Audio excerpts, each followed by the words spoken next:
Good morning, everyone. Pastor Mike here.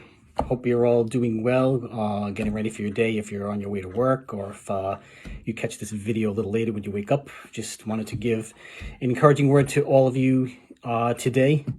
And God gave me kind of a message that I want to kind of do like a little parallel of this passage. I'm going to be reading out of Matthew 11 with context where John the Baptist is in prison, and he found himself isolated and alone, and he is just kind of processing where he's at and what's going on in the world around him. And so I wanted to read this Matthew 11, starting in verse 1. When Jesus had finished instructing his 12 disciples, he went on from there to teach and preach in their cities.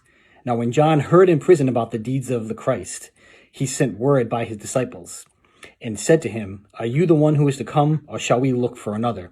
And Jesus answered them, "Go and tell John what you hear and see. The blind receive their sight, and the lame walk, lepers are cleansed, the deaf hear, and the dead are raised up, and the poor have good news preached to them. And blessed is the one who is not offended by me." So let's check this out. So kind of doing this little parallel. So John the Baptist, he comes on the scene. He's the forerunner to announce the Messiah. And, before all this, he's doing his thing. He's moving in his ministry, baptizes Jesus. Things are great. Pulls back a bit from his ministry, but he's still free, and he's doing his thing. And he's preaching the word, and he's going in. He rebukes King Herod Antipas rebukes him for marrying his brother's wife, and that lands him in prison. So one day he's free, and he's just living life like he normally would, and then bam, he finds himself alone and in prison. And now he's in this place. Don't know how long he was in prison when this transpired, but now he's in this place alone, and he has questions.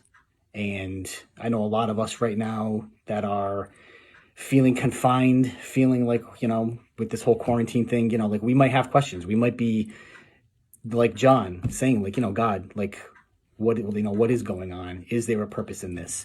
And one of the things that I wanted to what encouraged me was that this is John the Baptist we're talking about, the forerunner. It says later on that, paraphrasing, that Jesus said, that there was no man greater that at that time than John the Baptist that was living in that time. So that man had questions, and they were honest questions. And really, it kind of just blows my mind a little bit, because if you look at those questions, his question was, "Are you the Christ? Are you the one that we are looking for, or should we look for another?"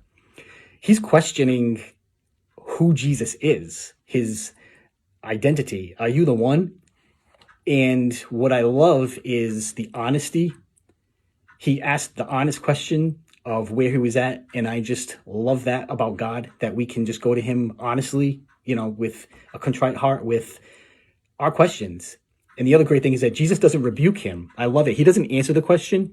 He tells them, "Look, check out what's going on." So when I first read this, in the passage where it says, in verse 4, it says, "And Jesus answered them," this is John's disciples, "Go and tell John what you hear and see." And I was like, okay, so did Jesus go about and show him what he was doing? So I checked out in the same passage that's found in Luke 7. And in chapter 7:18, it starts out, "The disciples of John reported all these things to him and John." The context of this is, now there are some of John's disciples. Before this, the centurion's servant is healed, and there is also a boy there's this funeral procession going on. Jesus goes over to the coffin, or whatever they use, the mat, whatever they use in those days, and he goes over to it and he heals this boy. Now, John's disciples saw this. Now, after seeing this, they go back to John and report this to John.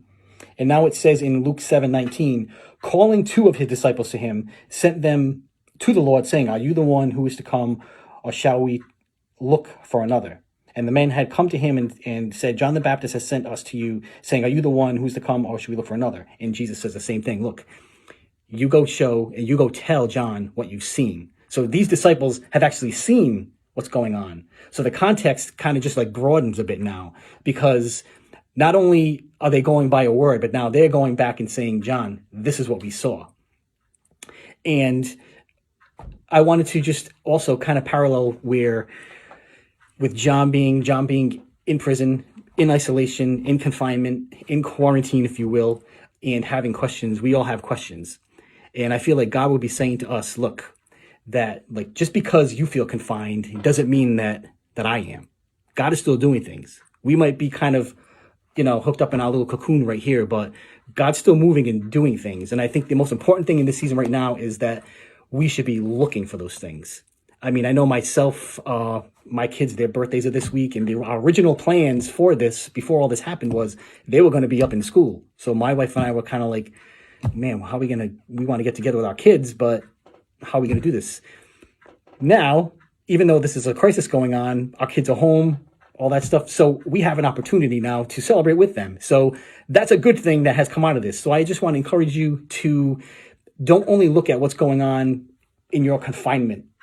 The outside of these walls, God is still moving. I'm amazed at what God is doing in our church right now. I feel like we're connecting more than ever, and we're not even together with each other. And I love that. So I just wanted to encourage you to just look for what God is doing, because he is doing things. He is doing things, whether you can see it outside your four walls or not. He is still who he is. He hasn't changed. God, Jesus, is the same yesterday, today, and forever. So Jesus hasn't changed. You can bring your questions to him and just look at what he's doing in your life. You don't have to look far, because it can be so easy to focus on what's going on around us that we miss what he's doing, miss the good things that he's doing. So I just wanted to encourage you with that. And just, I know some of us are going through some real serious stuff. I mean, being unemployed, there are real needs, and I don't want to diminish that. But I also don't want to diminish what God is doing, because I feel like, like when we elevate our problems, we deviate from his purposes. So I don't want to focus on my problems, because he's still doing things, just like John. Look, he asks those questions. Are you who you say you are?